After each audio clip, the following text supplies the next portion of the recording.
अध्यक्षता में मंथन किया गया। पूर्व मुख्यमंत्री भूपेंद्र हुड्डा भी मीटिंग में मौजूद रहे हैं और प्रदेश अध्यक्ष उदय भान का बयान आया है, स्थापना दिवस पर फहराएंगे झंडा। सभी कार्यालयों में पार्टी का झंडा फहराने का काम किया जाएगा। गौरतलब है कि 28 दिसंबर को कांग्रेस पार्टी 139वां स्थापना दिवस मनाएगी और इस मौके पर जो पार्टी कार्यालय है वहां पर ध्वजारोहण किया जाएगा 9 बजे। कांग्रेस के योगदान के बारे में जानकारी दी जाएगी। उदय भान ने सुरक्षा चूक को बड़ी चूक बताया और चर्चा की मांग पर सांसदों को जो बाहर किया गया है उसको लेकर भी टिप्पणी की और कहा कि जब संसद ही नहीं तो देश कैसे सुरक्षित है। सांसदों का सस्पेंशन अलोकतांत्रिक है, यह भी उन्होंने कहा है, यानी गैर तरीके से, अलोकतांत्रिक तरीके से कार्रवाई सरकार कर रही है। इंडिया गठबंधन करेगा जोरदार प्रदर्शन, यह भी उन्होंने कहा।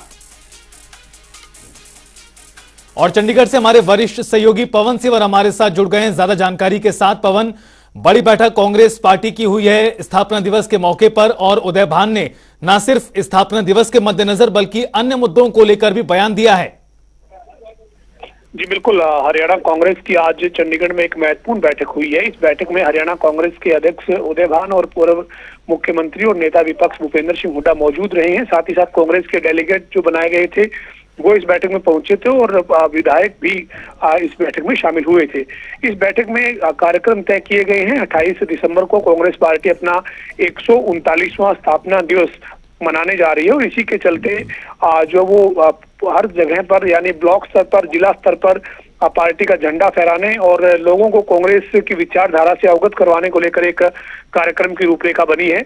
इसके अलावा हरियाणा कांग्रेस के अध्यक्ष उदय भान ने जानकारी दी है और ये कहा है कि 22 तारीख को सभी जिला स्तर पर कांग्रेस जो वो प्रदर्शन करेगी। जिस तरीके से जो सांसदों का निलंबन हुआ है और जो उनका ये कहना था कि लोकतंत्र में आवाज को दबाने की जो कोशिश की जा रही है उसके विरोध में विरोध प्रदर्शन जो है वो कांग्रेस करेगी। इंडिया गठबंधन मिलकर एक तरीके से ये विरोध प्रदर्शन करेगा। पूरे देश भर में ये विरोध प्रदर्शन रहेगा जिसमें हरियाणा में कांग्रेस जो है वो हर जिला स्तर पर विरोध प्रदर्शन करेगी। जी पवन, इसके साथ साथ अगर देखा जाए बड़ी बैठक चुकी हुई है, पार्टी का स्थापना दिवस है, एक नई जान फूंकने की कोशिश कहीं ना कहीं कांग्रेस कर रही है लोकसभा चुनावों के मद्देनजर।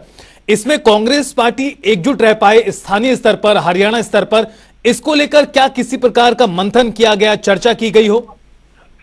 देखिए, आज जो बैठक हुई है इसमें इस मुद्दे पे चर्चा तो नहीं हुई है, लेकिन एक बात साफ है कि आज एक बार फिर वही तस्वीर कांग्रेस की आज की बैठक में देखने को मिली जो पिछले लगातार 9 सालों में कई बार देखने को मिली है। आज की बैठक में भी एसआरके ग्रुप के नाम से जो कांग्रेस में एक धड़ा बन चुका है जिसमें शैलजा है, रणदीप सुरजेवाला है और किरण चौधरी है, वो आज यहाँ नहीं पहुंचे बल्कि उन्होंने रोहतक में एक प्रेस कॉन्फ्रेंस की। और जब हरियाणा कांग्रेस के अध्यक्ष उदय भान से पूछा गया कि आपकी बैठक में आज भी कई नेता नहीं थे, तो उनका ये कहना था कि हमने आज सभी पार्टी के नेताओं को बुलाया था, जो नहीं पहुंचे वो भी पार्टी की मजबूती के लिए ही कोई काम अगर कर रहे हैं तो उनकी कोई दूसरे कार्यक्रमों में व्यस्तता हो सकती है, लेकिन हमने आज कांग्रेस पार्टी की मजबूती के लिए एक चर्चा की है और पार्टी का जो स्थापना दिवस है उस कार्यक्रम को मनाने को लेकर रणनीति बनाई गई है। तो जाहिर है कि हरियाणा कांग्रेस की गुटबाजी एक बार नहीं बार बार जग जाहिर होती रही है और आज भी वैसी ही तस्वीर आज की बैठक से भी निकली है। लेकिन हरियाणा कांग्रेस के नेता इस बात को मानने के लिए तैयार नहीं होते हैं। उनका यही तर्क रहता है कि सभी पार्टियों को सभी पार्टी को ही नेता जो है वो मजबूत कर रहे हैं, कांग्रेस के ही सभी नेता हैं, अलग अलग कार्यक्रम कर रहे हैं तो भी कांग्रेस ही मजबूत हो रही है, इस तरीके की दलीलें दी जाती है। लेकिन हकीकत और सच्चाई जो कांग्रेस पार्टी गुटबाजी की है वो सभी के सामने है। बिल्कुल पवन, इसी से जुड़ा हुआ सवाल है, चूंकि आपने रोहतक में पीसी का जिक्र किया, आपसे कुछ देर पहले हम ही ने खबर ब्रेक की किस प्रकार से वहां पर भी हंगामा हुआ है। पीसी शुरू होती उससे पहले ही जो विधायक पूर्व मंत्री हैं और जो स्थानीय नेता हैं उनमें विवाद हो गया कुर्सी को लेकर, यानी जो सिर्फ फुटबॉल की स्थिति है वो बरकरार है अभी की अभी। बिल्कुल निश्चित तौर पर ये कांग्रेस की तस्वीर 2014 के बाद लगातार बार बार सामने आई है। कहीं जो वो अध्यक्ष जो रहे कांग्रेस में उनको भी पीटा गया, मामले पुलिस के थाने तक पहुंचे। पूर्व में जो कांग्रेस के हरियाणा के अध्यक्ष थे अशोक तंवर, उनके साथ जिस तरीके से मारपीट तक की नौबत आई, उनके साथ जिस तरीके से धक्का शाही हुई, इस तरीके की तस्वीर कांग्रेस में सामने आना अब एक तरह से आम हो चला है। और आज रोहतक में भी इस तरीके की कुर्सी की खींचतान को लेकर एक तस्वीर सामने आई।